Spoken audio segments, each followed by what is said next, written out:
क्या आप भी कंफ्यूजन में हैं कि भैया आपको साइंस लेनी चाहिए कॉमर्स 10th क्लास के बाद? तो ये वीडियो आपके लिए बच्चों। देखो, साइंस और कॉमर्स में सबसे बड़ा डिफरेंस क्या है कि साइंस को आपने पहले तो 9 10 तक आपने पढ़ी हुई है साइंस, तो 11th में जो आप साइंस लोगे वो उसका एक्सटेंशन वर्जन होगा, मतलब उसके ऊपर लेवल हाई होगा। ठीक है, साइंस के लिए तीन बातें हमेशा ध्यान में रखनी चाहिए बच्चों को। पहली बात सबसे इंपॉर्टेंट कि आपका जो एटीट्यूड होना चाहिए एक पढ़ने वाले बच्चे की तरह होना चाहिए। रेगुलर आप 3 4 घंटे पढ़ते ही पढ़ते हो, किसी के कहने की जरूरत ना पड़ती हो। दूसरा, आपका गोल का क्लियर होना बहुत ज्यादा जरूरी है कि आपका पहले से प्री डिसाइडेड हो, 7th 8th क्लास से या 9th क्लास से आपने डिसाइड कर रखा हो कि भैया मुझे डॉक्टर बनना है तो डॉक्टर ही बनना है, कोई डिस्ट्रैक्शन नहीं आ सकती बीच में।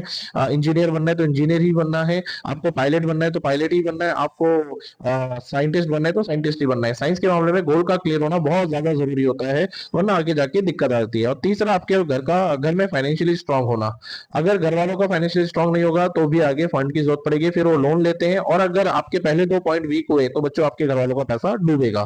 बट कॉमर्स में क्या होता है कि कॉमर्स 10th तक अभी किसी बच्चे ने नहीं पढ़ी होती। 11th में क्या होता है कि नए सब्जेक्ट आते हैं। कॉमर्स का मतलब होता है बिजनेस से रिलेटेड, लाइक जैसे अकाउंटिंग, अकाउंटेंट हो गया, आपका बिजनेस मैनेजमेंट हो गया, ये सब चीजें सीखने को मिलेगी बट जीरो लेवल से। तो अगर आप 10th तक एवरेज स्टूडेंट भी थे तो आप 11th में एक उम्मीद रख सकते हैं कि 11th से मुझे नई चीज सीखने को मिलेगी, बिजनेस से रिलेटेड चीजें सीखने को मिलेगी, और अगर इंटरेस्ट बना तो आपका बेस अच्छा भी हो सकता है, क्योंकि वो जीरो लेवल से स्टार्ट होगा तो आपको शुरू से सिखाई जाएगी चीजें। तो ऐसा नहीं है कि आप 10th तक वीक थे तो 11th में आप पकड़ नहीं पाओगे। ये थोड़ा सा डिफरेंस रहता है। साइंस में क्या होता है कि फ्रॉम द डे वन जैसे आप 11th में जाओगे आपके ऊपर प्रेशर तो बढ़ेगा बढ़ेगा 11th का, प्लस साथ में 12th के बाद जो कॉलेज में एडमिशन एंट्रेंस एग्जाम होता है उसके नीट जेई के हर इंस्टीट्यूट वाले आप पे प्रेशर डाल देंगे कि भैया आपको अभी से क्लासेस ज्वाइन करना पड़ेगा। तो अगर आप एवरेज स्टूडेंट है तो एकदम से जो बर्डन होगा 3 गुना ज्यादा हो जाएगा। एक तो 11th का सिलेबस, फिर प्लस साथ साथ जो एंट्रेंस एग्जाम है उसका भी ज्वाइन करना पड़ेगा।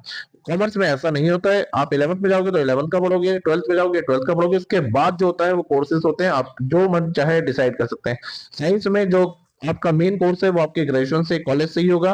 कॉमर्स में ऐसा नहीं होता है, ग्रेजुएशन अलग होता है, आपको कोई और कोर्स करना है तो आप साइड बाय साइड वो कोर्स कर सकते हो, जो आपको प्रोफेशनल कोर्स कहते हैं, वो आपको जॉब की तरफ करियर की तरफ लेके जाएगा। तो आई होप ये काफी पॉइंट थे।